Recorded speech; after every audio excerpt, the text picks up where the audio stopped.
Hello, everyone, and welcome to the Brighter Together podcast. My name is Janet Courtney, and my special guest today is Megan Press. Megan is the Assistant Director of Special Education at Austin Achieve Public Schools right here in Texas, in Austin, Texas. And since we're in Corpus, we're both in Texas, so yay, go Texas. Megan, I'm so grateful that you chose to be with us today. It's good to have you here. Thank you so much. It's an honor and a pleasure to be talking with you today. Awesome.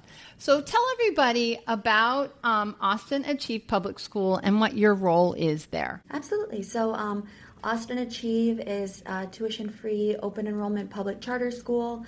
Our mission is to prepare Austin youth to attend and excel at top universities.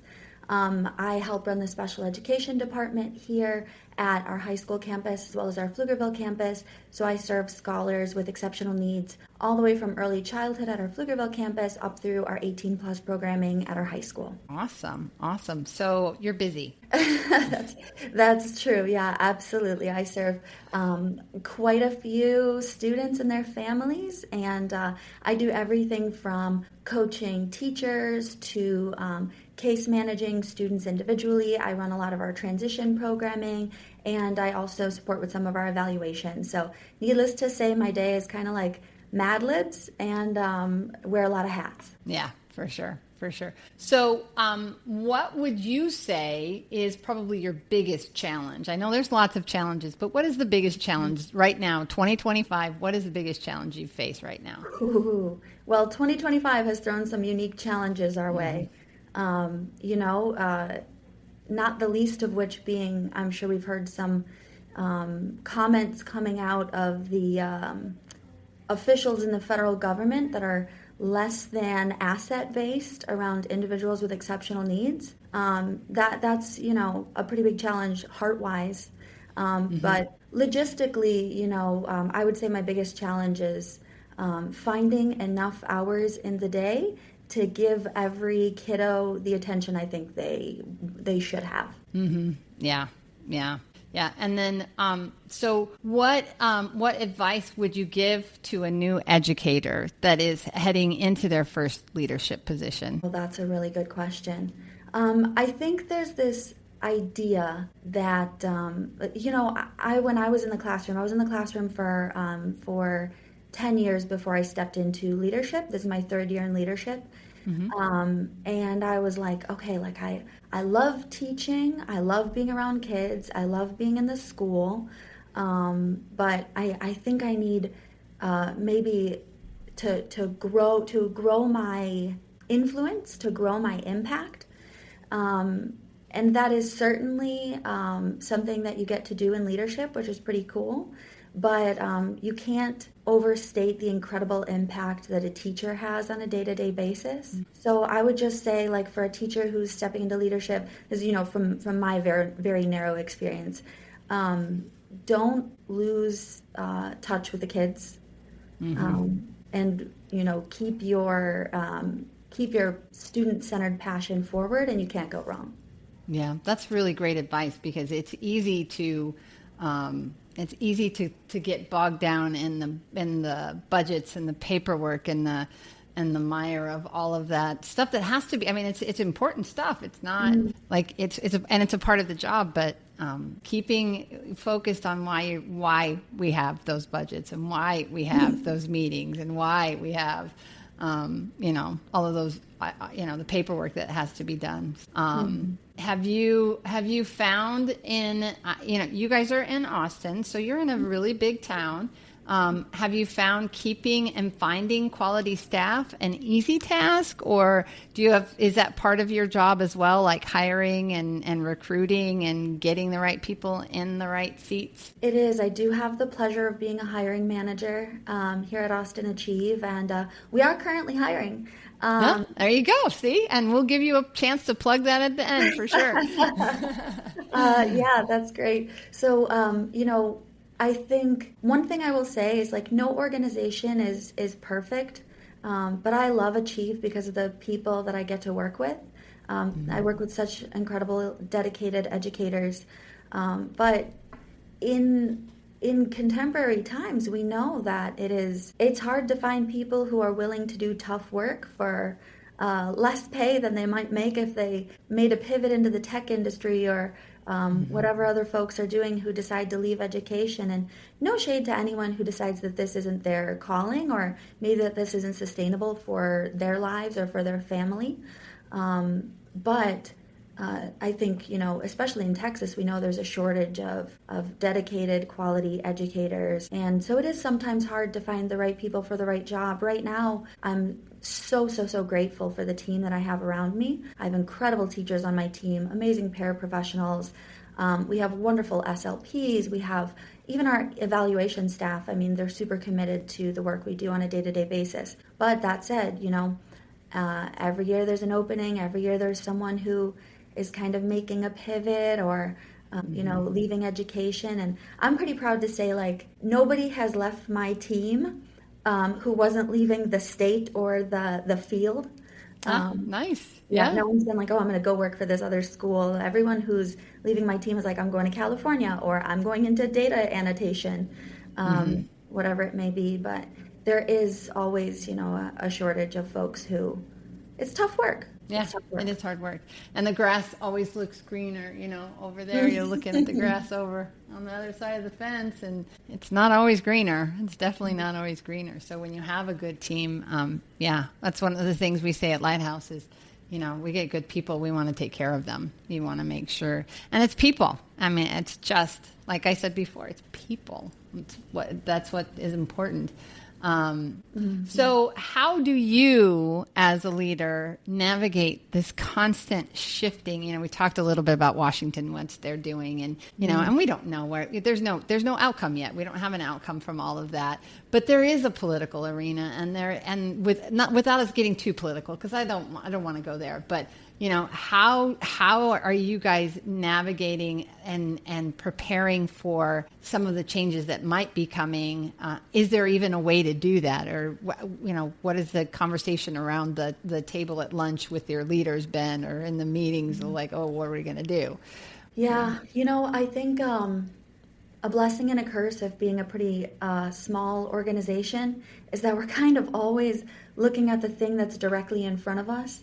Right. So we're sort of like 25, 26, it's April and we're like, okay, let's start thinking about July.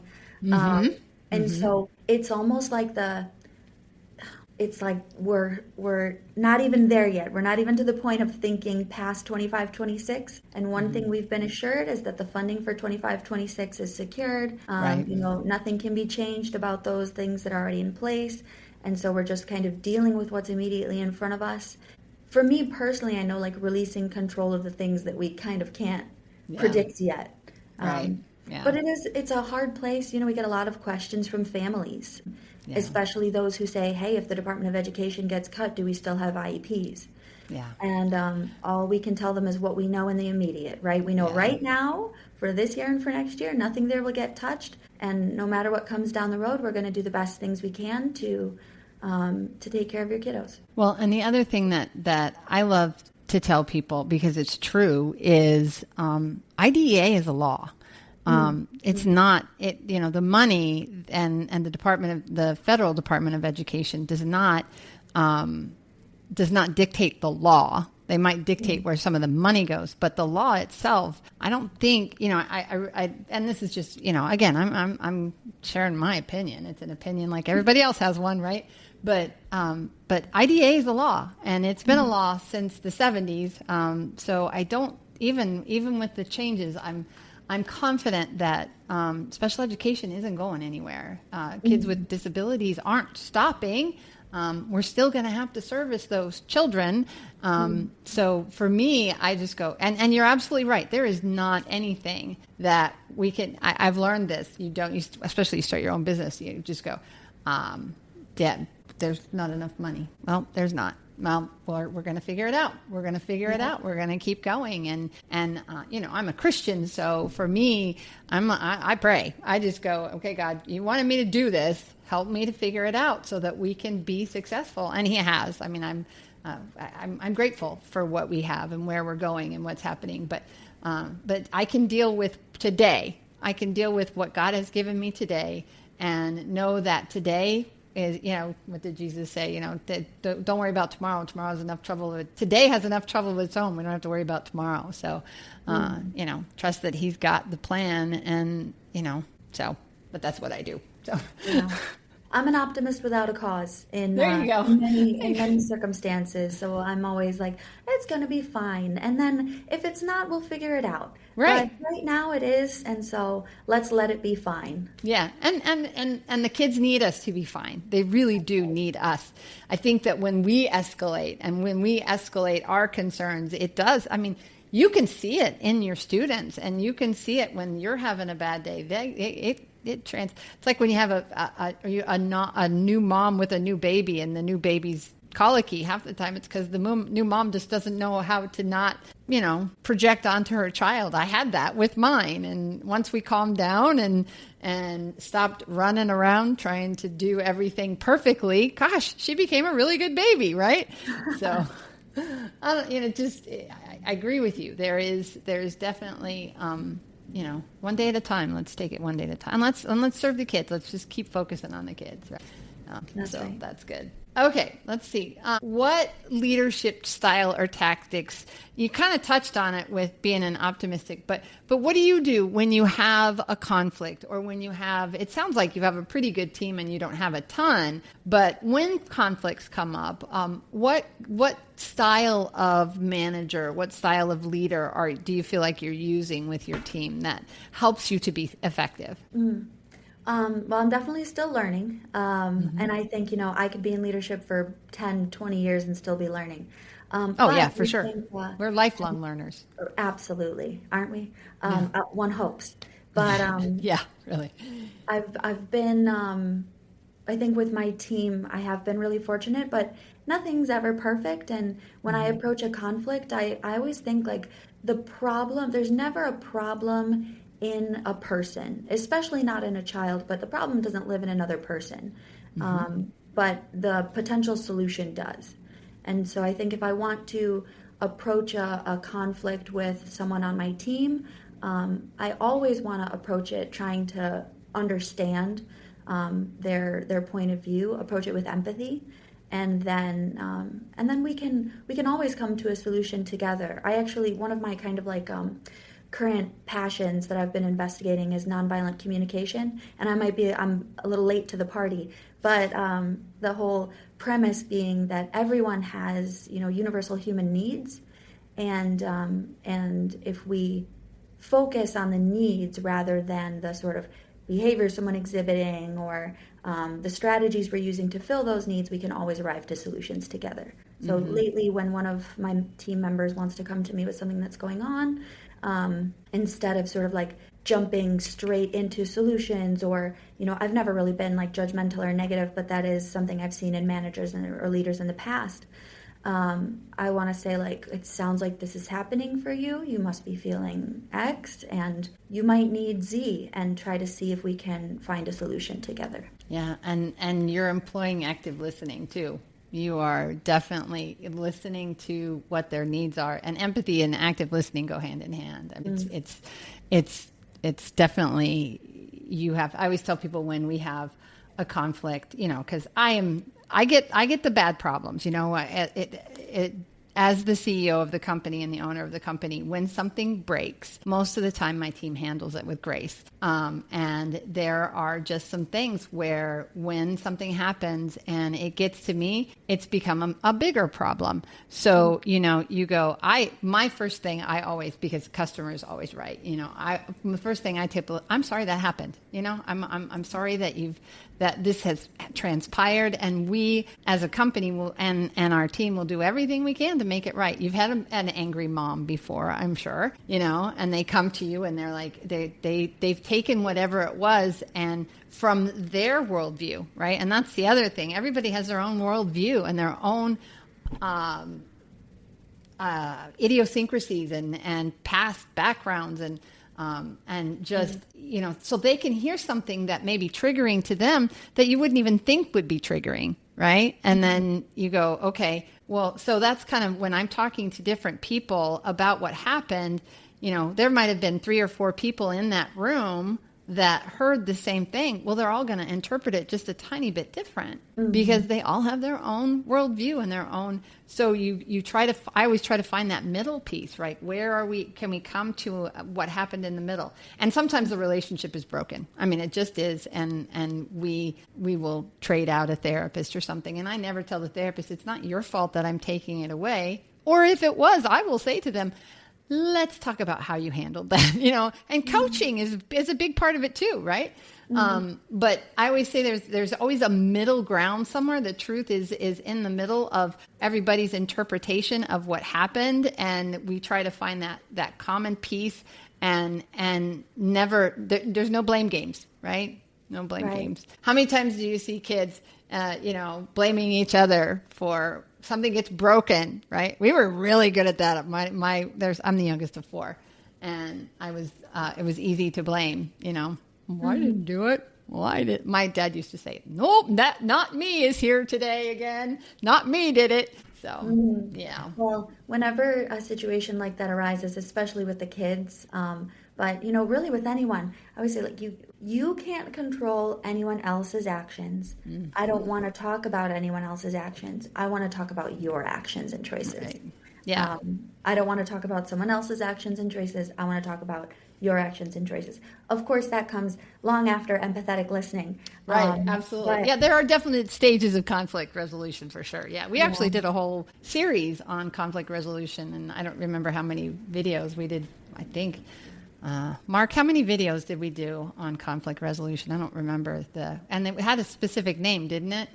I'm just for the reference. Yeah. And I think it's in our blogs too. So if someone is interested and wants to look that up. It was a whole video series we did on conflict resolution, and it was really good because it's really important. It's and definitely. Yeah, definitely. And I love the empathy because it's so important. It's just so important. And supporting your team. Lifting them up. Right. Absolutely.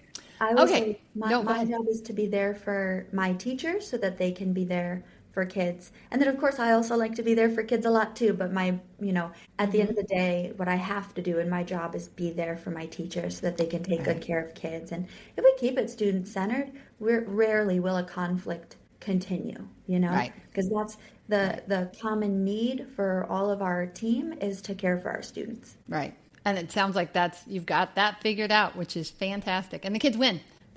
Bottom line, the kids win. And that's when your schools grow too, because when you're doing it right, people talk. The best advertisement you can get is word of mouth. And when people feel like they're heard and they're cared for, they will talk about it and bring it to others. And, that's it. You cannot buy that kind of advertisement. You can't. So keep it up.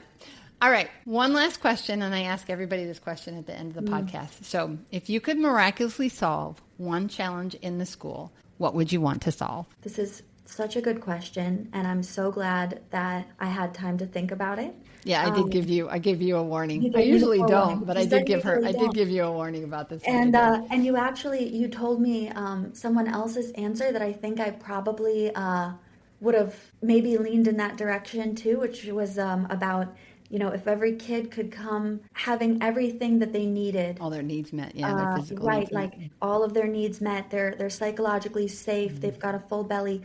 That's really a beautiful answer. For me, I think, if everyone, regardless of what things are like outside of this community, if everyone could walk into this community and just truly look at one another as people and see one another as people and see one another as complex and hold one another in positive regard. Walk out of the building and live your normal life, but when you walk in here, we see one another. That would be my magic wand I would wave, that students could look at one another with empathy and understanding and look at their teachers in that way. And teachers could look at all kids that way, which hopefully they already do, but there are days. Oh yeah.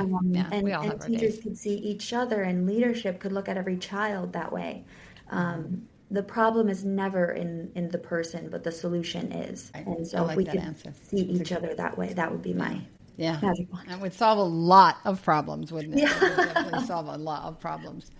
I totally agree. Okay. Well, Megan, thank you so much for your time. That was a great conversation. Where should people go? Here's your chance to plug. You're hiring. We know you're hiring. Where Yeah. should people go if they want to learn more, if they want to see about your open positions, to learn about your school, and how would they get in touch with you? Yeah, absolutely. So to learn more about Austin Achieve, it's pretty simple. Go to austinachieve.org. Very straightforward. And that's where you can learn about what we do here at Austin Achieve, as well as look at open careers, and enrollment information is all there as well. If you want to get in touch with me, you can go to my website, meganpress.com, or you can, PRESS, or you can also, if you want to book time with me to chat about anything involving special education, your kiddo, etc., you can go to tinyurl.com/book-edu-press. Very nice. Very nice. Thank you. Once again, thank you so much for your time. I appreciate you joining us today. Thank you so much as well, Jen. It's been a pleasure. Right.